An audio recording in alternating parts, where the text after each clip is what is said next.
Bonjour mes chers Capricornes, je vous remercie de me retrouver pour ce taroscope du mois de janvier 2019. Beaucoup d'entre vous célébreront leur anniversaire. Je vous souhaite à tous et à toutes de très belles énergies pour démarrer ce nouveau cycle. En plus, on démarre effectivement une nouvelle année et on va s'intéresser sans plus tarder aux énergies justement qui vont composer ce mois de janvier. Alors, on a pas mal l'esprit et le cœur qui se rencontrent, on va dire. Il y a peut-être une forme de retraite qui peut être menée au cours du mois de janvier, qui peut même être encouragée. Nous avons en effet la carte du 4 d'épée ici dans les aspects positifs pour ce mois de janvier et qui peut effectivement avoir tendance à indiquer la nécessité de s'extraire d'un environnement stressant, de se remettre d'une période éprouvante. Ça peut être vraiment sur un plan physique, c'est-à-dire qu'on prend quelques jours, on s'éloigne, on se met au vert pendant quelques temps. Ça peut être plus en termes de retrait sur le plan psychologique, c'est-à-dire que cette situation nous a beaucoup réclamé d'énergie et d'attention au cours des dernières semaines, des derniers jours, et à un moment, au mois de janvier, on se dit, ce serait peut-être bon que je laisse ça un peu reposer, que moi je prenne un peu de distance de tout ça, que je me laisse un peu de répit, et puis que quand j'y retourne de cette façon, j'ai l'esprit un peu plus clair. Parce que le 4 d'épée, c'est en effet ce que la lame encourage, c'est l'idée de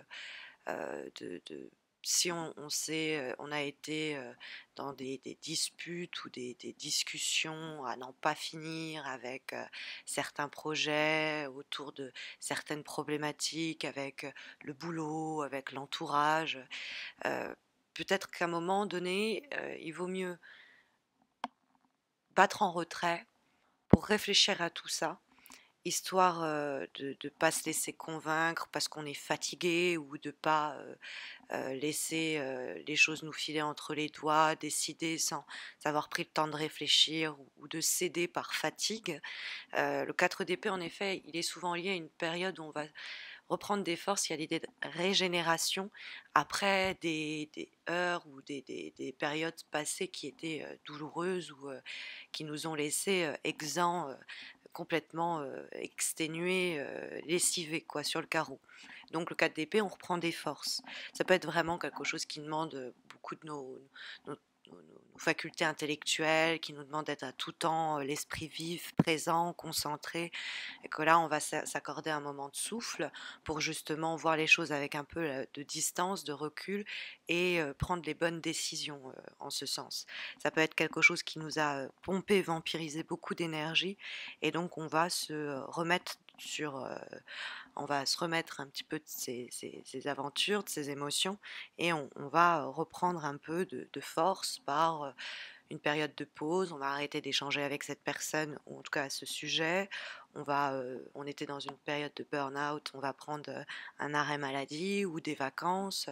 C'est vraiment cette idée que ça va nous être profitable, ça va nous permettre de revoir la situation avec calme après un temps de pause qui est bien utilisé, c'est-à-dire de sorte à faire notamment éventuellement le bilan, puisque nous avons la carte du 8 de coupe qui se trouve dans les obstacles et qui va rentrer, on le verra, en résonance à la fois avec la carte du 10 d'épée, mais également la carte du jugement, en ce sens qu'elle marque la mort, la fin et la renaissance, le renouveau, et que ce 8 de coupe, il nous parle précisément, j'aime bien l'incarner par l'idée du sas, c'est-à-dire la question d'une porte qui ne peut s'ouvrir qu'à condition qu'une autre ait été avant cela fermée. Le 8 de coupe, il est arrivé au bout d'une certaine réflexion. Il a vécu suffisamment, on va dire récolté assez d'expérience en rapport avec une situation donnée, une relation, et il a appris ce qu'il avait à apprendre. Cette attitude, ce comportement, cet état des choses lui ont apporté ce dont il avait besoin, mais aujourd'hui, ce qu'il lui faut, c'est à présent de tourner le dos à cette période, à cette relation, à cette situation, à ce boulot. Ça nous a amené là où on est aujourd'hui, et on peut être reconnaissant. Il y a de la gratitude qui peut se faire sentir dans le 8 de coupe, mais on va chercher la 9e coupe, c'est-à-dire qu'on va chercher plus de plaisir, un nouvel épanouissement. On a fait ce qu'il y avait à faire ici. Alors, le 8 de coupe, il peut avoir une période où on est un peu désemparé, c'est pas facile de se mettre en route et de tourner le dos à cette situation. Pourtant, si on prend de la distance et qu'on y réfléchit, on va avoir de plus en plus conscience que si on veut retrouver une paix de l'âme, un bien-être, un équilibre, il va falloir tourner le dos à tout cela. Alors on peut prendre un peu, quand le 8 de coupe est dans les obstacles, sur le plan émotionnel, on peut être un petit peu pétri de doute, avoir du mal à faire un sacrifice, ou le vivre comme un sacrifice quand c'est en l'occurrence quelque chose qui va nous délivrer, nous affranchir, le cycle arrive à sa fin, cette histoire, cette situation ne nous apporte plus ce qu'elle nous apportait auparavant, il y a de nouvelles options qui vont s'offrir à nous, il faut simplement pour cela se rendre compte que la seule solution actuellement pour engranger du mouvement, c'est de s'en aller, c'est d'abandonner ceci, abandonner cela. Alors, comme je vous le dis, comme le 8 de coupe est dans les obstacles, on ne s'en sent pas toujours la force. Peut-être que c'est même quelque chose ou quelqu'un qui nous abandonne, ou c'est le sentiment que l'on ressent, puisque une communication a pu être interrompue. Mais en fait, c'est pour mieux vous permettre de renaître de votre côté. Hein, parce qu'il y a vraiment ce symbole très fort de renaissance qui va être très encourageant. Nous avons en vibration la carte du 10 d'épée dont je vous parlais il y a quelques instants, dans la communication que cette carte avait, notamment avec la carte du jugement et la résonance qu'elles entretenaient ces deux cartes dans leur discussion avec l'image portée par le 8 de coupe. Parce que le 10 d'épée, c'est déjà un 10, c'est la fin de quelque chose. Hein, il y a l'idée de perte, de rupture, de fin, mais ça matche bien avec les énergies de ce début d'année, puisque elles ne sont, enfin, ces énergies de fin, elles ne sont pas seules, elles sont liées à d'autres énergies avec lesquelles elles entretiennent un dialogue, qui sont des énergies de renaissance. Hein. Le jugement, ça nous présente, vous voyez, des personnes qui étaient mortes et qui reviennent à la vie. Donc, il y a bien quelque chose qui doit mourir. Hein. Ce 8 de coupe qui nous parlait de tourner le dos à une situation. Mais comme je vous disais, on tourne le dos pour créer de la sorte une nouvelle configuration, de nouvelles aventures, et donc aspirer à un nouveau départ, une nouvelle chance, une nouvelle vie. C'est ce que va également signaler la carte du jugement. Donc cette idée-là est contenue à travers le dialogue que ces deux cartes échange, mais le 8 de coupe nous parle de résidus émotionnels, de nostalgie, de peur de faire une bêtise, de errance émotionnelle qui peut nous dévier de cette fin pourtant annoncée ou nécessaire et essentielle à notre développement.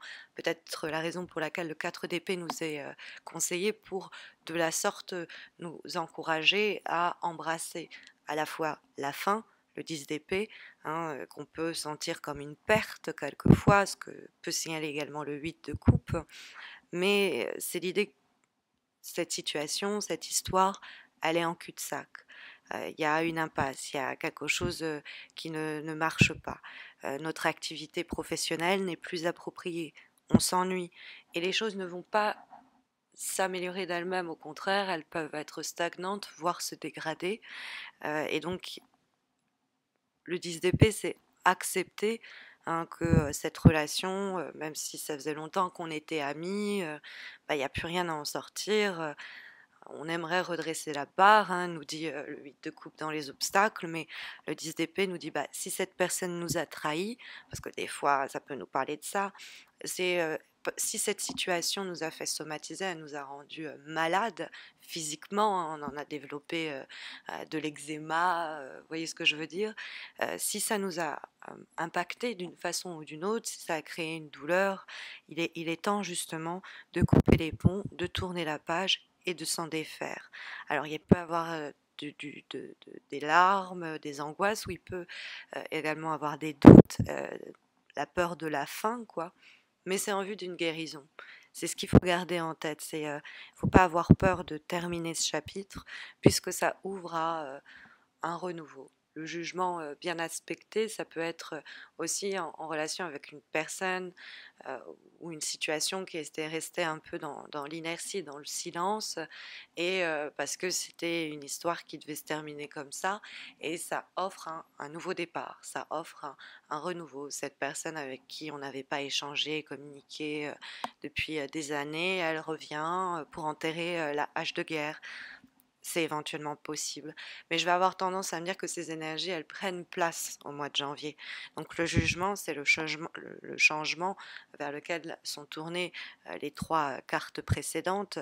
C'est l'idée de se libérer de certaines relations euh, mauvaises pour nous, tout ce qui est parasitaire dans le cadre de notre développement personnel, l'idée de se purifier, de se délivrer aussi quelquefois de certaines rancœurs, de certains, s'il y a eu trahison, de guérir de ces anciennes blessures pour se réinventer, pour réinventer ses relations, pour réinventer sa vie professionnelle, sa vie amoureuse. Y a cette idée de soupir, presque de soulagement, que la carte du jugement annonce. Ça peut être un message qu'on attendait depuis longtemps, des nouvelles, des informations qui permettent une délivrance, qui permettent de mettre fin à un cycle qui était éprouvant, peut-être qui n'en finissait pas de mourir. Mais il faut avoir foi en vous, en ce chemin-là qui s'ouvre à vous, peut-être pas dès le mois de janvier, mais l'année 2019 ouvre à cela, puisque en avant-dernière énergie, nous avons une carte issue des cartes divinatoires d'Algariel, puisqu'effectivement, je vous remercie à tous d'avoir joué le jeu et d'avoir participé au sondage. Hein, les deux jeux qui ont été à peu près ex aequo, donc j'ai pas souhaité les départager, qui sont arrivés en haut de vos choix, étaient les cartes divinatoires d'Algariel et le jeu d'Umrazai. Donc j'aurai recours à ces deux jeux au cours de l'année 2019. Alors quelquefois, si l'envie me dit, je repasserai à celui Osho, à l'oracle des haïkus. Je verrai, j'improviserai en fonction de mes besoins et de mes envies, mais on restera majoritairement donc sur les cartes d'Algariel et celles d'Umraza. Et encore une fois, un grand merci pour avoir participé à ce concours, à ce sondage et aussi au concours, c'est vrai. Pour cela, vous avez été très nombreux et je vous remercie. Alors, donc la carte que nous avons, hein, la lame issue du jeu Oulgariel, je fais un mélange entre Umbraza et Algariel, donc du jeu Algariel, nous avons la carte du cierge, ici. Alors, elle est ambivalente, cette carte. Elle permet d'éclairer ce qui est dans l'obscurité et de révéler ce qui a été caché. Par ce qui a été caché, on peut comprendre ce qui a été dissimulé. Donc ça peut, en ce sens, quelquefois mentionner les duperies, les fourberies, le manque de sincérité dans les manières dont on a communiqué, échangé, agi avec vous, et qui pourrait être amené à être révélé. On pourrait en ce sens cicatriser toutes les peines qui ont été liées.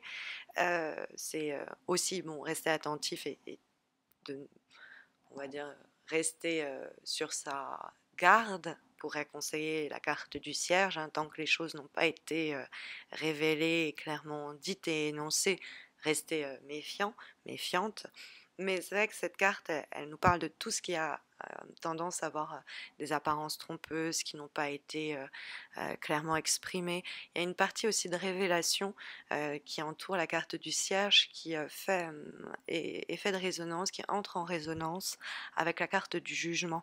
Et en ce sens, ça peut être l'idée justement de voir quelque chose tel que voir la vérité en face, la réalité des choses, avoir des mots qui sont dits, des sentiments qui sont déclarés, des actes passés enfouis qui ne sont plus refoulés et qui sont affirmés, et les choses nous apparaissent telles qu'elles sont et ça nous délivre de toutes ces blessures passées qu'on pouvait traîner.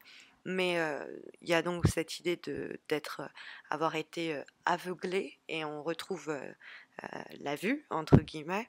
Il y a aussi l'idée avec le cierge d'être plus simplement éclairé par, entre guillemets, la lumière du savoir, c'est-à-dire que elle nous guide, elle nous montre le chemin et on peut se fier à elle pour avancer, s'élever, hein, par un développement notamment personnel. On va avoir donc comme dernière énergie pour, pour ce mois de janvier une carte issue d'un autre oracle, hein, d'un autre jeu, pardon, celui des cartes d'Umrazai. Et nous avons la carte abondance et valeur de soi. Et c'est l'idée de croire en sa propre lumière.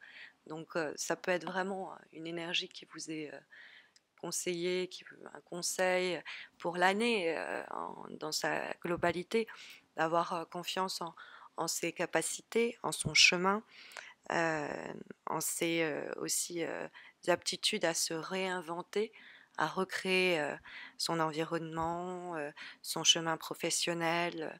Il y a cette idée-là avec aussi la carte du jugement. C'est de façon plus simplement l'idée de une carte qui nous invite à examiner en nous tout ce que l'on n'a pas suffisamment chéri, c'est-à-dire toutes ces parties qu'on laisse dans l'obscurité parce que on en a un peu honte ou on les a pas aimées autant que toutes les autres parties de ce qui nous fait, de ce qui nous crée. Donc c'est l'idée d'être dans l'approbation de soi jusque dans ses défauts qu'on voudrait soigner, qu'on peut aussi aider à justement, en les acceptant, corriger. Donc voilà les énergies pour ce mois de janvier, en espérant que ça puisse vous guider, en sachant que si vous avez besoin d'un tirage personnalisé gratuit, il y a un concours qui se déroule sur ma page Facebook. Vous avez le lien de ma page Facebook dans la description de cette vidéo, donc n'hésitez pas à m'y rejoindre pour remporter un tirage en croix un petit peu comme celui-ci, mais concernant votre problématique du moment. N'hésitez pas non plus à vous abonner à ma chaîne YouTube, vous avez un lien qui s'affiche pour ne pas rater les prochains horoscopes, mais également les prochains concours. Je vous souhaite à nouveau à tous et à toutes la plus belle année qui soit, plus d'enrichissement et d'épanouissement possible. Et je vous retrouve fin janvier pour les horoscopes de février. D'ici là, prenez soin de vous.